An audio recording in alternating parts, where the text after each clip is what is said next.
Hi everybody, it's Sarah, and today it's story time! Yay! I haven't done this in a while. I did a segment for a while called Ask a Reiki Master Teacher Questions, and I used to get some really interesting questions. And I got one the other day, and I thought, wow, this would probably be a decent story to tell. So I wrote it all out, and it was really long. Showed it to a friend of mine who's like, yeah, you should definitely make a video of that. You don't sound crazy at all.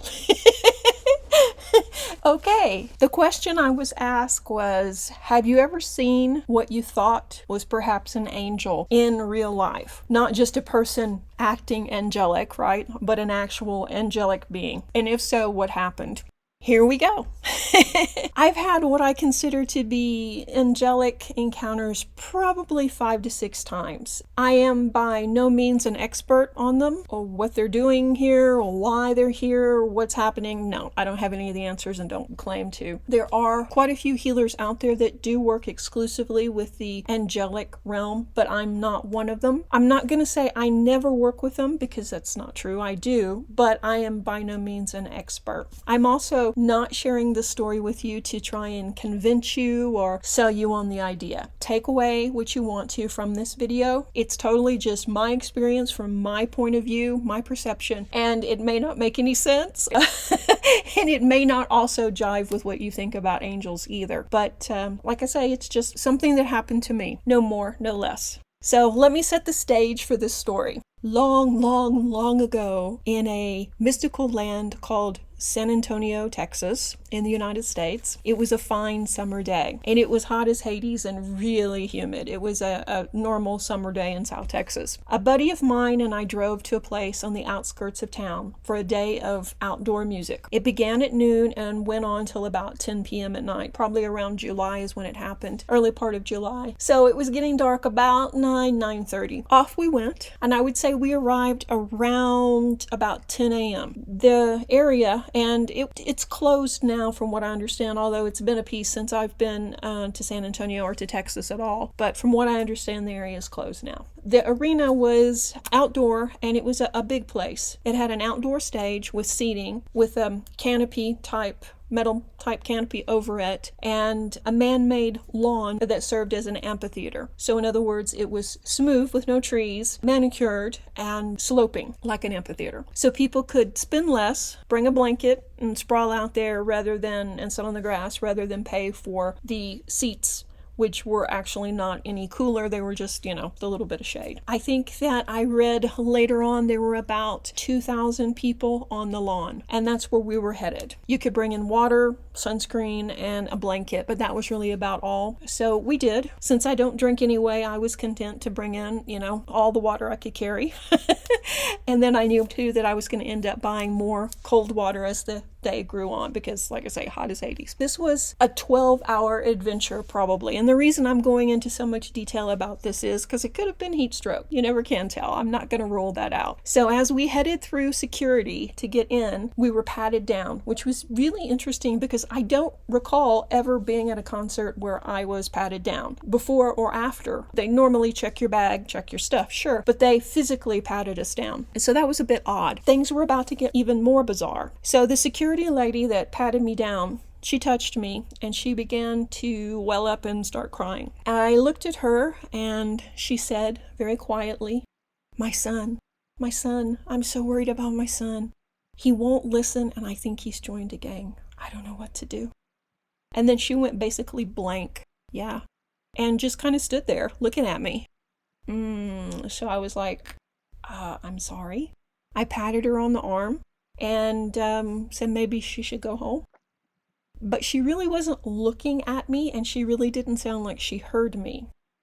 My buddy was in the next lane, and they looked over with a "what have you done now" kind of look. And I'm like, I don't know, I'm minding my own business.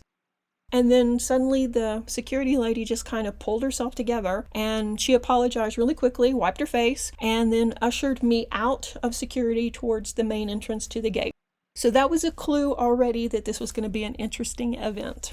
We found a decent spot on the lawn, about halfway up, and not quite dead center, but pretty close. We threw down our stuff and began to sweat, because it was probably only, I'd say, about 89 or 90 at this time in the Texas heat, and we knew before it was over, it was going to be probably 101. So best to get where we're going and to start hydrating. That was the plan. As we set up, more and more people came spilling in through the gate, and then the covered seats started filling up as well as the lawn. And it was hot, and I admit I'm drinking water like a fish. I'm telling you this because you need to see the full picture. So there's about 2,000 people on the lawn with me. The stage is in front of us. There's the seats to the side that are covered, and then there are concessions and restrooms on each end. So it was set up pretty well. So we watched some bands, and it was pretty good. I got up and I went to the loo, or to the restroom, and the lines were long, and I figured, okay, what are you gonna do, right? So came back, and we're sitting there. People were laughing and talking and drinking and, making general loud concert noises, as they do. And the day and the heat wore on. And I would say it was probably about 2 or 3. They were doing a sound check, and then the next band was about to come on, when my buddy stood up and said they were going to go find some food and asked me if I wanted anything. And I was like, no, I'm good. Just maybe bring me back another bottle or 2 of water. Off they go. And I'm just, just sitting there. I figure as long as the lines they were probably going to be gone at least an hour. One of us definitely had to stay so we wouldn't run the risk of our stuff being stolen or somebody taking over. And there were security guys and guys and gals there as well, dressed in black with security on them. And I felt so sorry for them because it was so hot. As I sat there, I saw a few people I knew, and I chatted with a few people. And I mean, all in all, I was enjoying the bands, and it was pretty good. And then I started feeling something, and I don't really know how to put it into words. Like a pressure, power was building, almost like before a thunderstorm. When you feel the pressure just kind of building up before the clouds really get here, before they really roll in and the lightning starts. It was like that. But it wasn't going away though, and it wasn't the weather. If anything, it was continuing to build too as I sat there. I find personally that when people first start becoming aware of energy and feeling energy, that when they feel or sense power, they immediately jump to conclusions that it must be something evil, it must be something out to get them. When often it is just energy. It's no different than electricity. It just is a force. It's not good or it's not bad. So what I'm trying to get at was I wasn't freaked out. I was just wondering where this came from. So the band played and finished its set, and it was intermission again. And I'm sitting there. My friend still hasn't come back, but, I'm not worried about it. So I'm sitting there, and I'm trying to locate the source of this feeling. And I'm just, sitting up cross-legged on the blanket, trying to not be obvious, watching people, and scanning the crowd. People were sitting, laying, standing, generally milling about. There were some people walking around in black security shirts, and mostly everyone was calm. I'd seen a couple of people almost fight, but security took them out quickly, took them out of the area and, threw them out basically. And it was still pretty early too. So yeah. So as I'm scanning, I see someone really tall, far off on the extreme left side of the lawn with me. Well, me and the other 2,000 people sitting there. At first, I just watched because I couldn't tell really what I was looking at. I couldn't tell if it was male or female. All I could tell was it was dressed kind of odd. It had on what looked like an off-white, maybe yellowish coat or blouse or something that was long, like a long dress too. It was walking kind of sort of hunched over. I mean, not completely bent over, but a little bit. So it was kind of odd in a sea of people wearing, shorts. And as little as possible, there's somebody that's got, blousy sleeves on and a long dress or something. And it seems to be just walking around, making contact with the people. It's walking in between people. It's walking, through the crowd. So, okay, whatever, I'm going to call this thing they from this point on because I couldn't tell if it was male or female. So I'll refer to it as they. They looked very out of place. Now, not that you don't see people in costume and different stuff at concerts, because you do. But it was just so hot that even the goth people had on kilts and black shorts and things like that. They were not dressed, in trench coats by any means because it was just so freaking hot. But as I watched, they was still, really far away from me, but you could see them because they stood out because they were so big and also because of the clothing. And it looked like they were walking through the lawn. There was a walkway at the base of the lawn where most people went back and forth. People milled around, so it wasn't that odd. But because it was bent over, I mean, I could tell it was big, but I couldn't tell how tall it was. So I did what you do. I looked away, thinking maybe my eyes were playing tricks on me because, it's hot. I've been out here a while, maybe that's what it is. But nope, I looked back and it was still there. And as a matter of fact, it looked like it was a little bit closer. Still far off. At this point, my buddy came back carrying all kind of food and water and stuff and apologized for taking so long. And I waved those away and asked, trying to sound real casual and nonchalant, hey, by the way, look over there. Do you see that tall person? And after squinting in that direction, they said, yeah. Oh, look, the next band is up. I love them. And completely and totally, let it go and didn't think anything about it. And I was like, Like there was absolutely nothing wrong. Okay.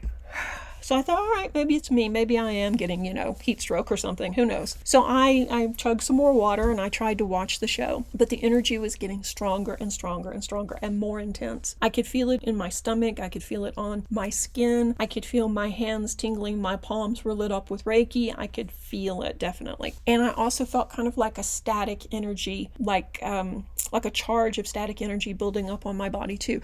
None of it was painful. None of it was uncomfortable. It's just not something that normally happens. So I looked to my left, after trying to pay attention to the band, and they are closer still, and they're still doing the same thing. There's a sea of people moving around, and they are walking towards us. And I could see more of them now. They must be well over 6'5", maybe taller. They were very pale, very, very pale, wearing drapey looking clothing. And I'm saying it like that because at that point I couldn't tell if it was like a jumpsuit, if it was like a gown.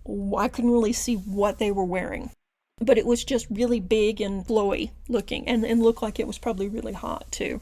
And they were walking very close to the people still and sometimes across blankets. And no one said a word, which is not normal in places like this. If you bump into someone or walk on someone, you better be ready to apologize and move on. And still, sometimes there are fights. Their pace never really changed. It didn't look like they were hurrying. It didn't really look like they had a destination. As I watched, they walked over a blanket and stopped and bent down further and said something, or what I assumed they said something because I was too far away, to a girl sitting there. I couldn't see what was said, if anything, but I noted that she didn't move. She didn't jump up. She didn't yell. She didn't seem to be afraid or offended or anything. And she was just, facing forward, watching the show, and she kept doing that. So I was thinking, basically, what the hell? Or who in the hell? And at that point, my guide spoke to me and said one word, Gabriella.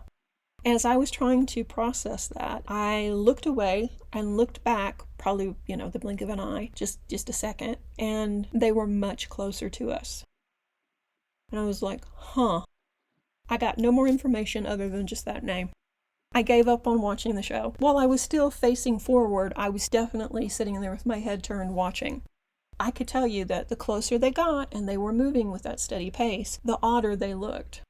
And I don't know if you have these in other countries. I think I've seen them in France, though. But here in the United States, we have street performers who sometimes dress like statues or angels or robots or things, and they spray paint their clothes, their wigs, their accessories to match their makeup. And that's kind of what this looked like. But I knew there's no way that security would let somebody panhandling or a performer like that in because, we paid to get into the show and we paid quite a bit of money even to sit on the lawn. And security was tight. With they walking through the people, it almost would look like, he was trying to sell them something. I mean, how could you not notice this almost 7-foot tall person dressed in, flowy robe or something? But nobody was paying any attention. But I'm pretty sure that, there's no way they could have brought that stuff in because they checked our bags, and there's no way they would have let them through the gate. So now that the being was much closer, I could see it pretty well. And it had a white goldish color.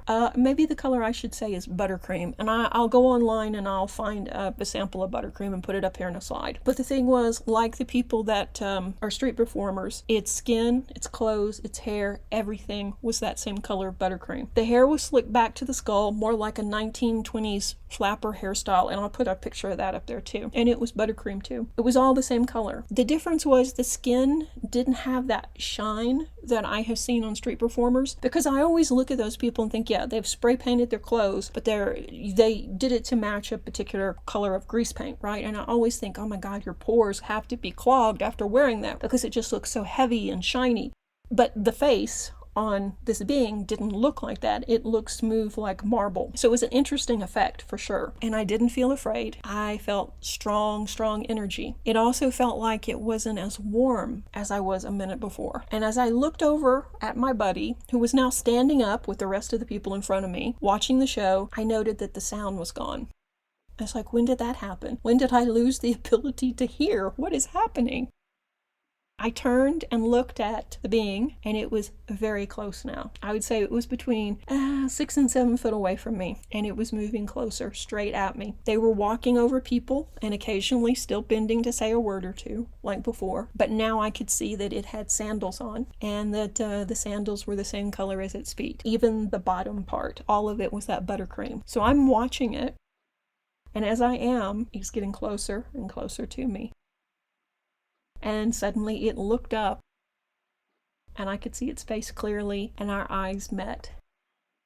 And I was surprised that I couldn't see any white in its eyes. But, I mean, it was still a ways off, too. I wrote it off to that. But when our eyes met, it was like everything went completely still, which, I mean, already I couldn't hear anything. It was like we stepped into a photograph. Everything had a sepia overtone too, like an old photograph or a cast over it. And I realized at that moment too that I was holding my breath. And with some effort, I made myself exhale. It had stopped where it was, and it was straightening up, and it was straightening its bent back completely, and it was standing straight, and it was tall. I mean, really, really tall. Of course, I was sitting on the ground too. I didn't think, I just spoke. And what I said was, we're all good here.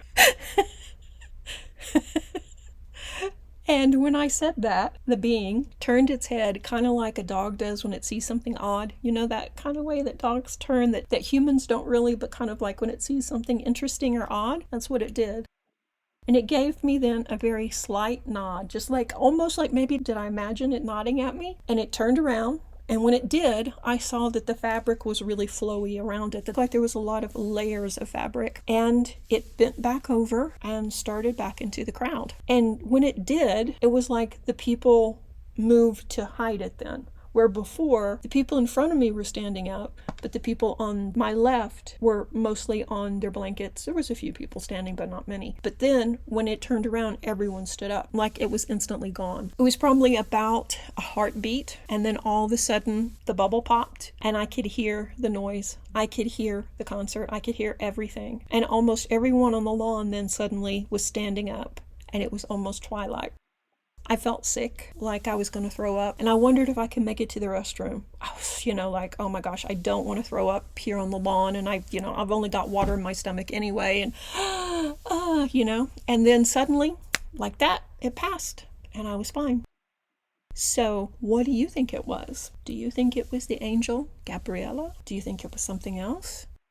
I'd love to hear your opinion, and if you'd like to hear more of my experiences and adventures like this, let me know in the comment section below. I really appreciate you guys. Thank you for listening and listening all the way to the end. Stay tuned for the next video. Bye-bye.